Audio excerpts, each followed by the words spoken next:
আসসালামু আলাইকুম। Hello everyone. আবারও চলে এলাম নতুন একটি ভিডিও নিয়ে। এটি কোনো চিরাচরিত দর্শনীয় স্থান নয়। এটি আমার নিজের গ্রামের বাড়ি। গ্রামের নাম কড়াইল। এটি টাঙ্গাইল জেলার মির্জাপুর থানার অন্তর্গত।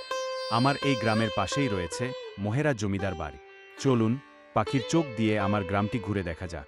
গ্রামটি এক টুকরো সবুজ স্বর্গের মতো, যেখানে প্রকৃতি তার সকল সৌন্দর্য নিয়ে বিরাজ করছে।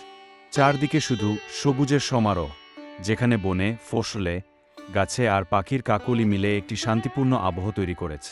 কাঁচা মাটির পথ ধরে হাঁটতে হাঁটতে দুই পাশে বিশাল ধানক্ষেত দেখা যায়, যেখানে বাতাসের দোলায় ফসলের ঢেউ খেলে।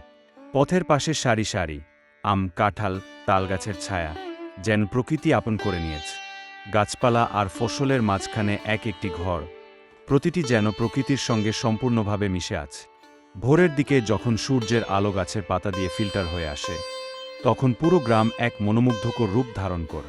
পাখিদের মিষ্টি ডাক, গরু-ছাগলের আওয়াজ আর গ্রামের মানুষদের কোলাহল, সবকিছু মিলে গ্রামটির একটি স্বতন্ত্র ছন্দ আছে।